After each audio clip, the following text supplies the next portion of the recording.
월급 200만 원의 3년차 병원에서 치료사로 일하던 나는 재테크를 통해서 1억 원을 모았습니다. 월급 200만 원에 병원에서 일하는 3년차 치료사가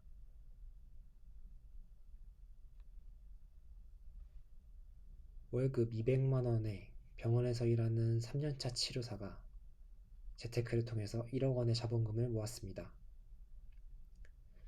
안녕하세요. 사회초년생 졸업생입니다.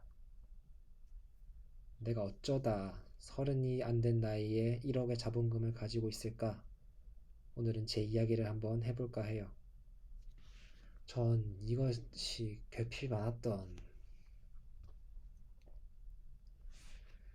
이것이 결핍이 많았던 어린 시절 덕분이라고 생각합니다. 이 천당 밑에 분당이라고 어린 시절 분당에서 자랐습니다.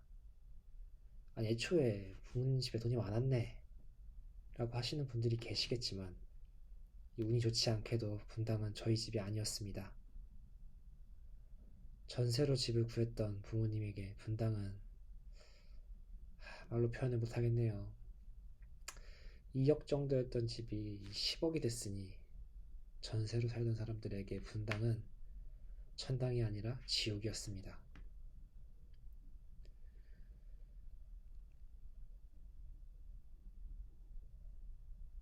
오히려 다른 곳에 살았다라면 우리 집은 좀 행복하지 않았을까 싶어요.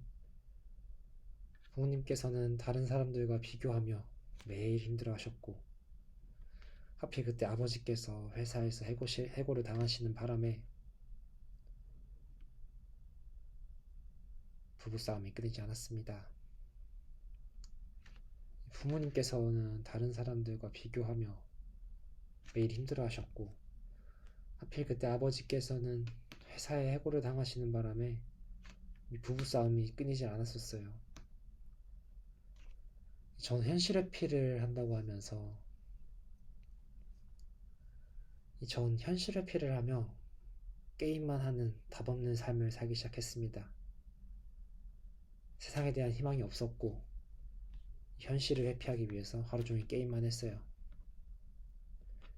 정말 학교 끝나고 4시부터 10시까지 PC방에서 살기도 했고 주말 내내 게임하기도 했습니다. 소심하고 현실 회피만 하던 아이는 20살이 돼서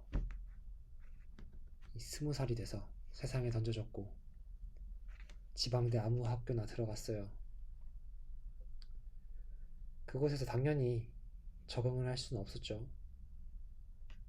할 줄 아는 것은 게임밖에 없고 부모님께서 가져가신 할 줄 아는 것은 게임밖에 없고 부모님께서 가지신 집은 한 채도 없으며 이 네 가족이 살고 있던 방 2개짜리 2억 전셋집이 전부였습니다.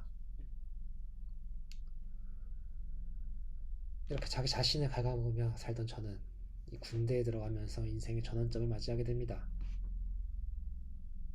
이 생활관 동기 중 책을 많이 보던 형이 있었는데 저는 그 형을 되게 동경하고 있었습니다.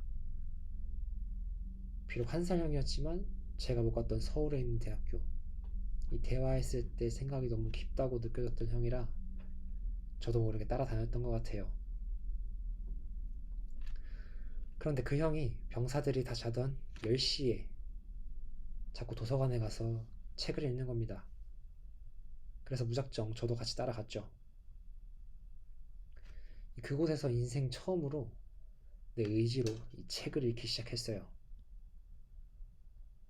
그때 처음으로 내 의지로 이 책을 읽기 시작했어요.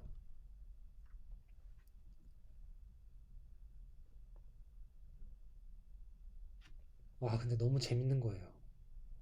시집을 읽고 와, 근데 너무 재밌는 거예요. 이 시집을 읽고 시를 써서 형에게 읽어주며 피드백을 받기도 하고 이 책을 읽었던 내용들을 같이 토론해보기도 하면서 아직까지 그때의 기억이 떠오르면 가슴이 엄청 뜁니다. 이때 내 삶에 대해 진지하게 고민을 하게 돼요. 이렇게 살다가는 결혼도 못하겠구나. 나는 지원받을 것도 하나도 없고 심지어 부모님을 부양해야 되는데 이대로는 안 되겠다. 정신을 차리게 됩니다. 23살의 저는 그 또래 아이들보다 누구보다 뒤처져 있었어요. 23살의 저는 또래 아이들보다 가장 뒤처져 있었어요.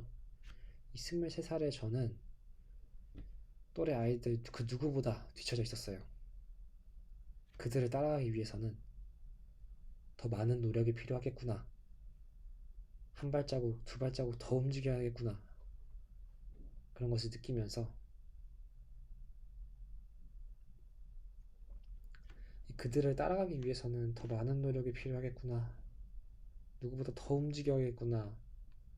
라고 생각하면서 그들을 따라가기 위해서는 더 많은 노력이 필요하겠구나. 한 발자국, 두 발자국 더 움직여야겠구나.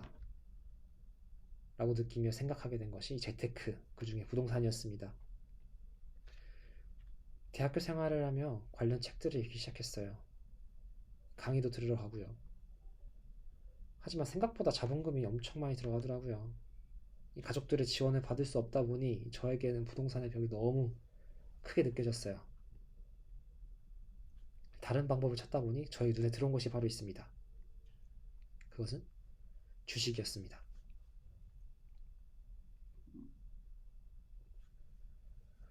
하필 그때는 21년 삼성전자가 바로 구만전자 하던 시기였어요. 대학교 4학년이었던 저는 그동안 모았던 돈 중에 일부, 이 4학년이었던 저는 그동안 모았던 돈 중 일부인 50만원 정도를 94,000원에 매수를 하게 됩니다. 제가 장담하는데 저보다 비싸게 사신 분은 아직까지 한 분도 못 봤어요. 여러분도 아시다시피 엄청난 하락과 함께 이 폭락장을 경험하게 됩니다. 이게 저의 첫 주식이었어요. 이때 다른 친구들 모두 주식을 같이 했었는데 하나 둘 떠나가더라고요. 하나 둘 떠나가더라고요. 하지만 저는 공부를 포기하지 않았습니다. 이 주식, 심리 관련 책, 이런 강의를, 주식, 심리 관련 이런 다양한 책들을 읽고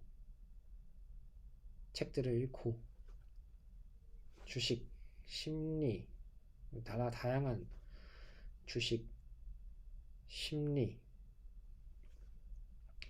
심리, 관련된 책들과 강의를 들으며 멘토를 찾아다녔고 그들을 따라하며 투자를 놓지 않았어요. 그렇게 취업도 하고 50% 이상의 저축을 하며 모은 돈을 대부분 투자금으로 사용하고 결국 저는 지금의 저를 맞이했습니다.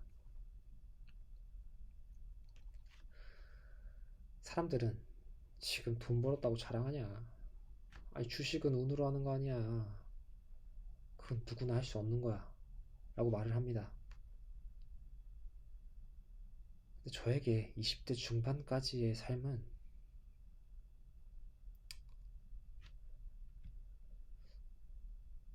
저에게 20대 중반까지 살면서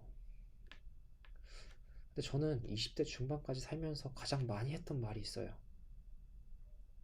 그것은 난 하는 것마다 안 되고 왜 이렇게 운이 없지? 이거였습니다. 하지만 지금의 저는 자신 있게 난 운이 좋은 사람이라고 말을 할 수 있어요. 운은 찾는 사람에게 그 모습을 보입니다. 그리고 잡으려고 손을 뻗는 사람에게 가는 겁니다. 제가 투자로 돈을 벌어봤던 시기는 22년도부터 24년도까지입니다. 여러분도 아시다시피 아무도 주식을 하지 않던 하락장이었어요.